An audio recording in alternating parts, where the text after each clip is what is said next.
رسوله لا نبي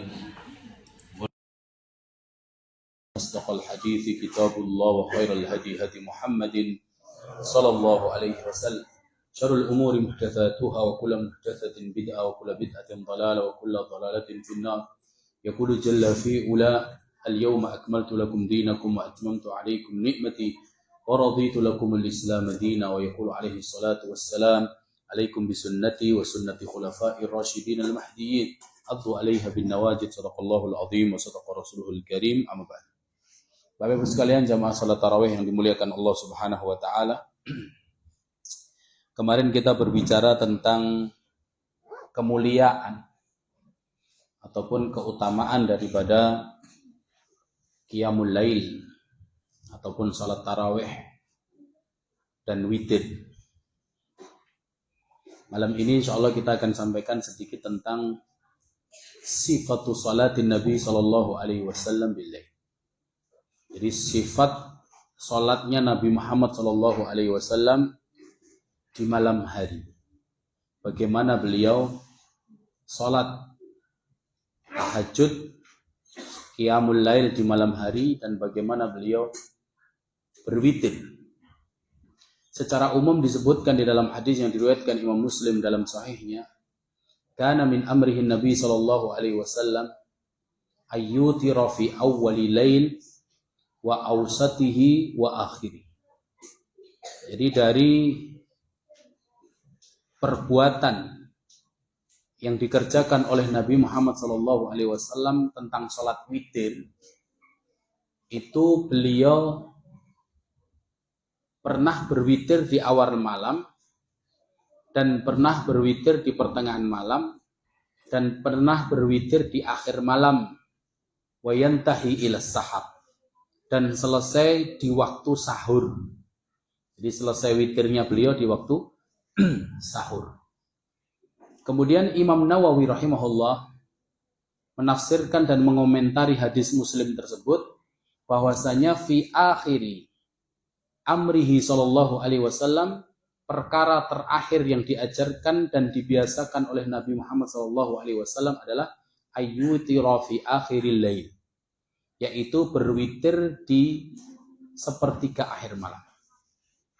Jadi waktu sahur, menjelang sahur atau waktu sahur itu selesai untuk melaksanakan sholat witirnya. Itu yang paling terakhir beliau kerjakan sebelum beliau wafat.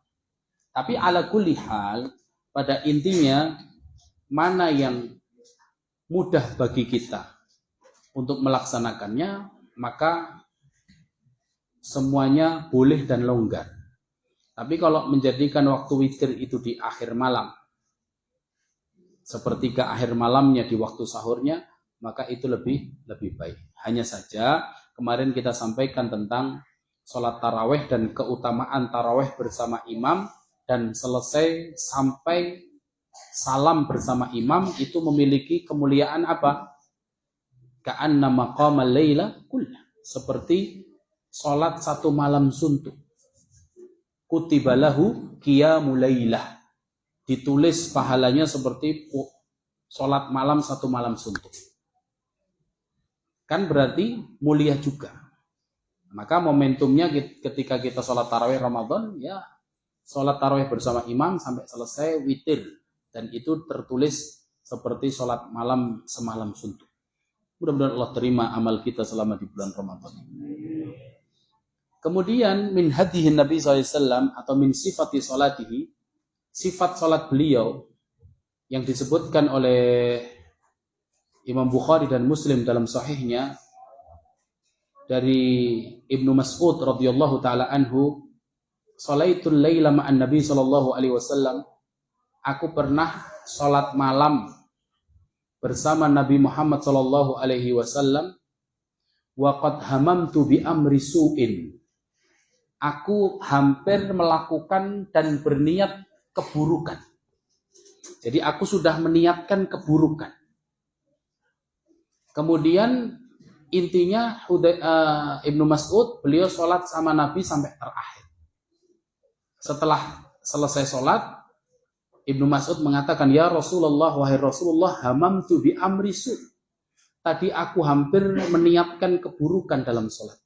Wa madza hamamta? Apa yang kamu niatkan? Apa yang kamu ingin lakukan keburukan tersebut? Hamamtu an aquda wa adharaka. Aku hampir-hampir meninggalkan engkau duduk dan membiarkan engkau berdiri sendirian. Saking kesel sholat bersama Nabi. Berarti apa? Sholatnya panjang.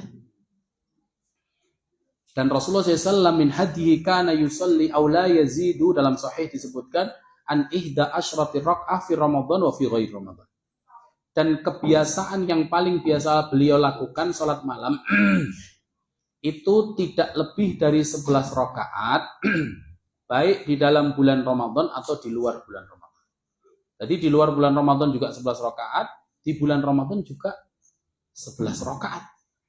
Cuman kalau Ramadan tentunya lebih panjang. Lebih panjang. Tapi jumlah rakaatnya yang sering beliau lakukan adalah 11. Meskipun ada riwayat dalam Sunan dan lainnya, disebutkan dalam Bukhari, disebutkan 13. Lah yang 13 kemarin kita sampaikan berarti witirnya 5. Begitu. Kemudian bagaimana sifatnya dalam hadis Hudzaifah? Dalam Sahih Muslim, disebutkan sallaitu ma'an Nabi sallallahu alaihi wasallam dzata lailah, di satu malam aku pernah ikut salat malam bersama Nabi sallallahu alaihi wasallam, wa faftataha bil Baqarah. Kemudian beliau baru rakaat pertama setelah Al-Fatihah beliau memulai membaca surat Al-Baqarah. Fa yarka inda mi'ah. Jadi Hudzaifah radhiyallahu taala anhu, beliau batin muga-muga 100 ayat beliau ruku.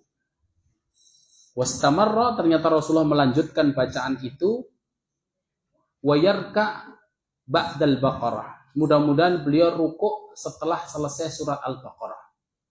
Ternyata enggak ruku. Wa qara'a An-Nisa. Jadi setelah Al-Baqarah beliau membaca An-Nisa. Sampai selesai An-Nisa tidak ruku. Wa qara'a Ali Imran. Itu namanya tangkis. Tangkis itu membaca Al-Baqarah, An-Nisa, Ali Imran. Kudune Al-Baqarah, Ali Imran, An-Nisa. Maka tangkis surah, surat yang setelahnya dulu kemudian surat sebelumnya dalam satu rakaat itu boleh. Kalau surat, misalkan baca An-Nas dulu baru Al-Falaq, itu boleh. Tapi kalau tangkisul ayah nggak boleh. Kalau membalik surat boleh, tapi kalau membalik ayat nggak boleh.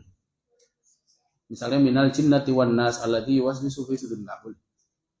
Tapi kalau surat boleh. Tapi kalau ayat dibalik tidak boleh. Tapi kalau surat boleh. Disitulah kemudian Rasulullah SAW qara'a, membaca 3 surat terpanjang dalam Al-Quran dalam satu rakaat. Coba.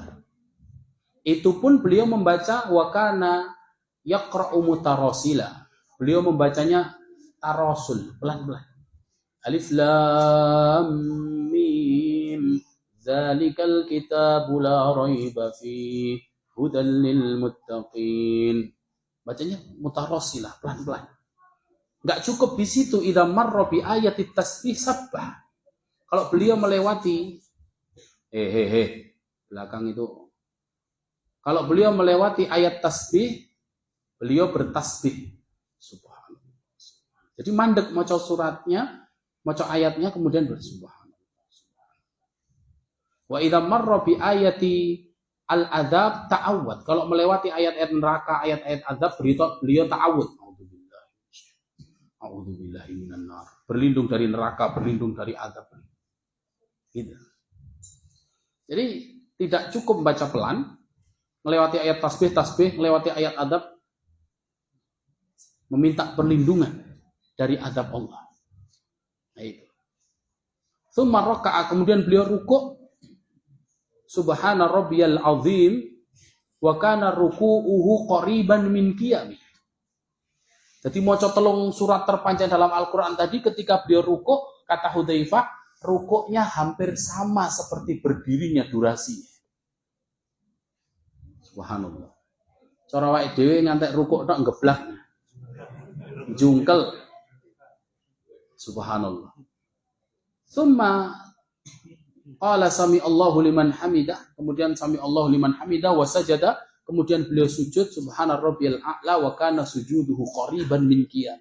Sujudnya juga durasinya hampir sama seperti berdiri. Sudah enggak terbayang. Tidak bisa dibayangkan, dan itulah termasuk keberkahan waktu yang dimiliki oleh beliau sallallahu alaihi wasallam. Itu kulino apa-apa kesusu, kulino apa-apa kurang sabar, kulino ini akhirnya apa? Keberkahan waktu itu dicabut. Maka salah satu dari tanda hari kiamat itu taqarrubuz zaman. Waktu itu terasa cepat. Sebenarnya bukan waktu itu terasa cepat saja, tapi karena hilangnya keberkahan waktu bagi kita. Dan itulah tanda akhir zaman. Mudah-mudahan Allah jadikan waktu yang kita miliki sampai akhir kita dengan seluruh kebaikan. Mudah-mudahan Allah Subhanahu wa taala juga meneguhkan sisa waktu dalam hidup kita dengan iman dan takwa, dan mudah-mudahan Allah matikan kita husnul khatimah. Amin ya rabbal alamin. Aku qouli hadza astaghfiru. Innahu al-ghafurur rahim. Assalamualaikum warahmatullahi wabarakatuh.